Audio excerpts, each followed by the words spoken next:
Hello friends, welcome back to another video. My name is Arono and I just started a YouTube channel where I'll be sharing a lot of creative and student life content.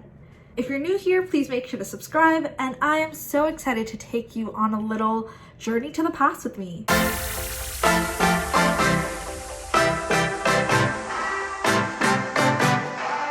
So I started my page on January 8th, 2019, and it is January 8th, 2021. So I figured there's no better time than now to react to all of my beginning pieces in my journey of selling art. Late 2018 was the first time I ever sold any pieces of art, and it really started with one friend asking me to make a card for them, and then that leading to so many more opportunities. I feel like this experience has led me to make so much more art than I probably would have been able to before, and I'm just so grateful for it.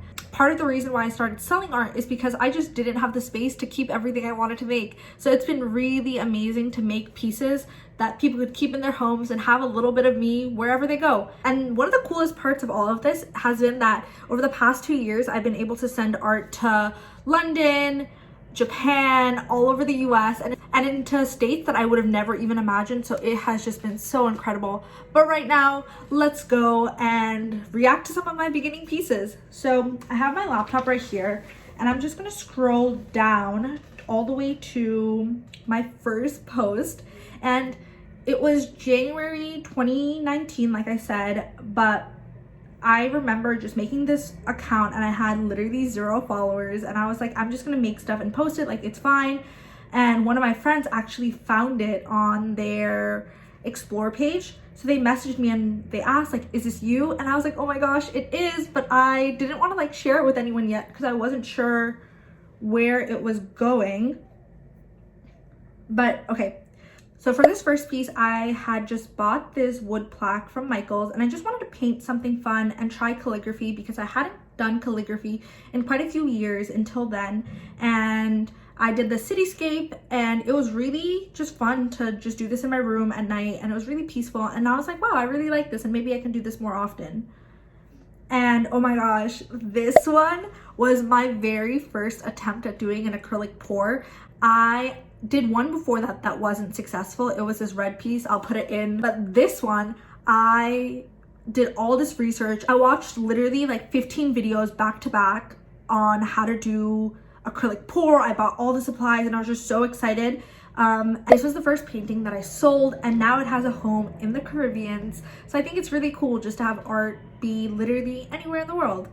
And then I remember I used to post these doodles while I was on my break at work. So I would just spend all of my lunch hours and small breaks drawing on like the work paper that I had, or on my notebook, or just with markers I had around. And I had this notebook where I would just doodle all of these things, but I was just so determined to just create every single day, even if it was bad, because I read this post once that was just like, the best way to grow is just to continue to practice, and even when you think it's bad, just continue doing it. So I kept doing it, and I'm just so proud of the fact that I stuck at it, because before I used to just quit at activities so often. Oh my gosh, this one, I love this piece.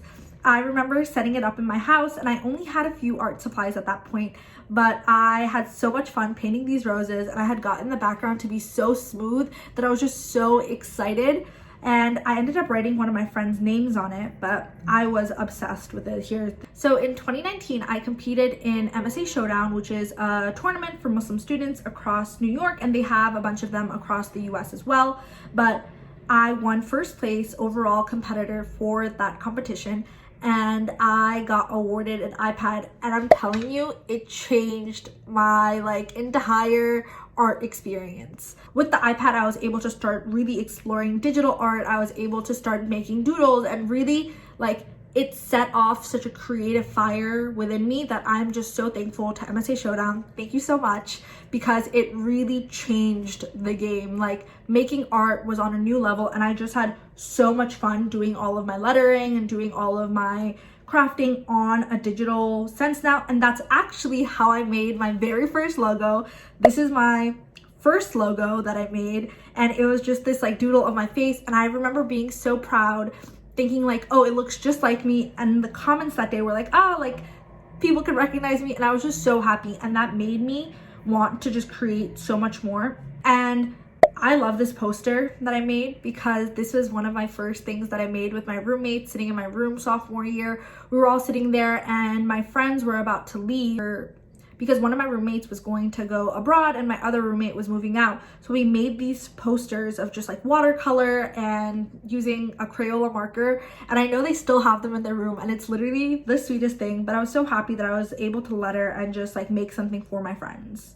And just to go back to what I was talking about, the first thing I ever sold was this card. So this amazing couple was getting married and one of my friends wanted to get them like a really nice card. So I went out and I bought an embossing kit and I did all this research on how to emboss, and I had literally so much fun making this. And that was really the beginning of me crafting and selling art, because until then I never really thought it would be possible. I knew that people had like small ventures here and there, but I never thought I would be someone who sold art until I fell into this path, and I think I'm just so grateful for what it's brought to me.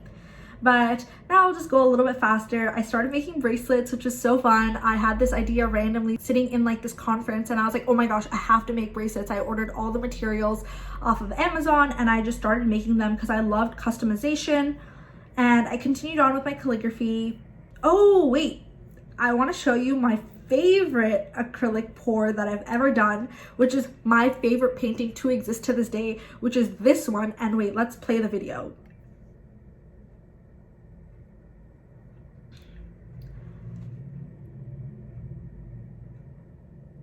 When I did this acrylic pour, I was just so happy with how it turned out that I ended up using my iPad later on to digitize it and make it into magnets because I just loved everything about it. I got to make this piece for one of my high school friends. So it was just so cool to have one of my favorite paintings go to someone I love so much. And I love this painting and I wish I could recreate it. And I've tried many times, but it's never come out the same exact way. And I think from there, I just had a lot of fun doing a lot more different types of calligraphy. I did like different acrylic pours with a lot of different types of calligraphy. And over time, I just started developing a real love for calligraphy, and I loved doing digital art. This is one of my friends that I did a digital portrait of. I redid my logo, which was super exciting, and this is the logo you'll see in my videos now. And I just loved spending all of those hours doing each detail, because if you scroll in, you can see my name on my necklace, you can see the folds of my hijab, you can see like the details of my dress. I was just so obsessed with how this one came out that it was just so much fun to like make this logo. And now I got to make it into an animation for my YouTube video. So that's why I think one of the coolest things about digital art is that it's just so reusable. As you learn more things, you can just keep building on pieces you've already created and you never have to throw anything away. And I think that is just so cool. And that's the year I also ended up buying a Cricut. And I think one of my blessings in having this page is the flexibility and just being able to take breaks. Like when I went abroad, I didn't post that often. When I was busy with school, I didn't post that often, but I still got to keep such an amazing community and continue to keep creating. And I bought my Cricut machine, which is a cutter machine. So basically it cuts out stickers and vinyl and a bunch of other materials so I can make a lot of different types of crafts. And I started making stickers and I started making these rolled flowers, and I had so much fun making Eid and Ramadan cards. And the reason I even started doing that is one of my friends, they wanted 50 cards the year before, and it was one of my first projects, and they just believed in me, and that genuinely meant so much to me, and it helped me make so many more cards the year after. And I'm really looking forward to Eid and Ramadan this year because it is just around the corner, and I'm really excited for my third year of selling Eid and Ramadan crafts. I'm thinking cards and stickers again, and I'm just so happy that that became an option for me because I've had so much fun with it. And over the past year, I think some of my favorite pieces have to have been this one, which is the rolled flowers, and I put some calligraphy on top, and I just was obsessed with the way it looked. And I have made so many more fun calligraphy pieces, but I think one of my funnest things that I've made is just sharing each of my experiences on my Instagram page. I started playing around with more of the digital art and the digital editing and lettering again because the way I like to identify myself is more as like a multilingual calligraphy artist, if that makes sense. And I love doing English calligraphy, Arabic calligraphy, Bangla calligraphy. and it's just been so fun doing all of that. And I think this past year I've started making clothing. So here are a few of my favorite shirts that I made. Well, these are my first shirts that I made, and I was just so happy to be able to start making Bangla art because Bangla language is just so important to me. I started learning how to read and write Bangla when I was 4 years old, and I am just so passionate about bringing that identity with me wherever I go. So being able to put this in art was just so meaningful, and I had so much fun because I got to make these shirts for my sisters, for my family, for my friends, and it has just been so much fun. And I hope you like taking this little trip with me down memory lane. I wish I could spend more time telling you the background of all of my pieces, but I know that no one has time to watch the whole story. But I just wanted to say thank you so much for all of your support over the past 2 years. Having this page has meant literally so much to me, and I can't believe it's been 2 years. All of this has been so unexpected, and I have had so much fun creating, and I wish I could have showed you more pieces. But if you liked this storytelling of the background of all of my pieces, please let me know. I can definitely do a reaction to all of my favorite pieces or something like that. So please comment below if you like that, and also comment what your favorite piece was. Did I say anything that surprised you? Could I have done anything better? If you like this video, please make sure to click that like button. You can also click that bell button just to be notified every time I post, but please make sure to subscribe if you haven't already. If you could share my page with your family and friends, literally that would mean the world. But thank you again for watching my video, and hopefully I'll see you on the next video of Arona Does Things. Bye!